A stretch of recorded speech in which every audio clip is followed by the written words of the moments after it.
Welcome back to Joe Stunner Boxing. I did a video yesterday about Errol Spence having his cataract surgery and saying that, I thought I'm a bit worried for him. I don't want him to lose an eye or nothing. And cataract surgery, as advanced as the surgery is no joke. And he's also had retina repairs as well. That was a few years ago.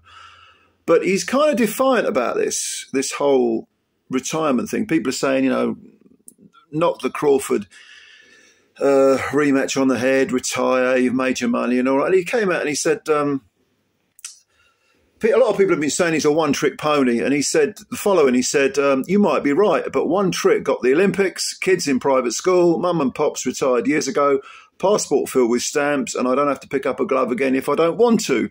It's cool. The Spence family appreciates them if they've been paying to watch this one-trick pony. No bullshit. The first 3 months after losing to Crawford, I was waiting for someone in public to say something out of pocket in front of me. I was vulnerable to a lawsuit or something else around me at the time. Some of you all forgot that this shit really... Some of you all forgot what this shit really for until you're 37 years old trying to make a comeback for 10% of what you used to make. All that said, you can kill the retirement shit, though. Yeah, I got my ass beat. Shit was past due. I didn't live exactly like a boxer for the most part. That's a very revealing comment. Yeah. So the last bit there about not living the life of a boxer, that is rather telling. And it's kind of sad in a sense because the penny sort of dropped as if, getting his arse handed to him by Crawford finally made him realise, do you know what?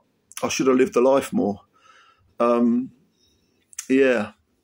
So, but the one thing I do like about that is that he shows a sort of defiance. Do you know what I mean? He's saying, that's a fighting man right there saying, do you know what? I've made a lot of money. I've won belts and I've had a good time and travelled the world. And boxing's been good to me, but, I wasn't living the life that I should have done. Sort of road to Damascus moment, isn't it, really? And I just wonder, he talks about retirement saying, I'm not interested in that. He knows he can still make even more money. And he's saying, I don't have to box. I want to box. I box because I want to, not because I need to. I know I've made my money. I could retire tomorrow. So he's doing it for the love of it.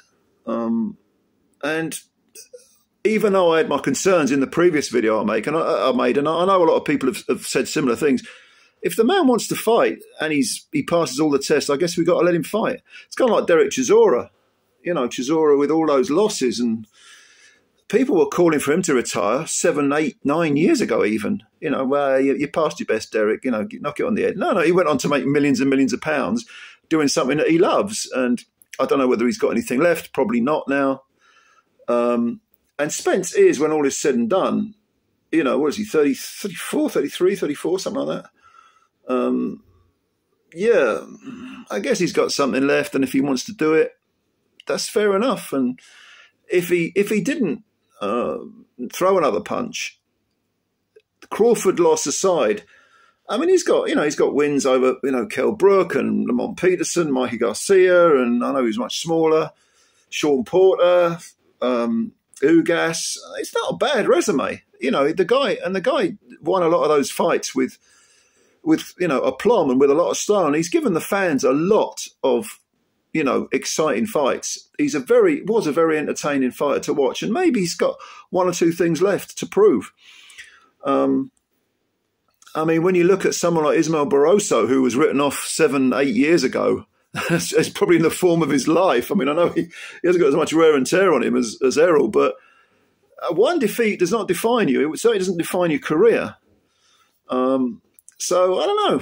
Maybe Errol's got something left. What do you think? You tell me what you think. I'm kind of playing devil's advocate to that previous video I made, and I want to hear your opinion.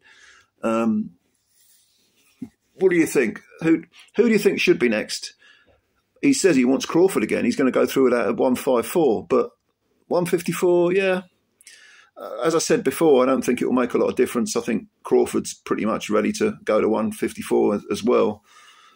But if he's not going to fight Crawford, Who else should he have? You know, would you give him a chance against Jaron Ennis? How about feeding Conor Benn to him? Because I know who I'd pick out of Conor Benn and Spence even right now. You know. Anyway, I mean, we're talking up at 154 anyway, and I don't know what the hell Ben's doing, but certainly Ennis wants to mop up the gravy at 147, doesn't he? He's got that belt now. But yeah, give me. What about Charlo? Charlo and Spence, maybe. Charlo coming off that defeat to Canelo goes back down to what? Goes back down to 54. Maybe fights Spence.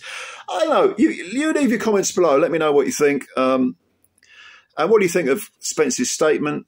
Do you kind of agree with it, or do you think he was always overrated? Maybe I don't, but I do think he didn't do himself any favours with the life he led. But leave your comments below. Subscribe to the channel if you're new. Hit the like button as always. Thanks for your time. I'm going to read your comments and I will answer as many as I can. And thanks for now.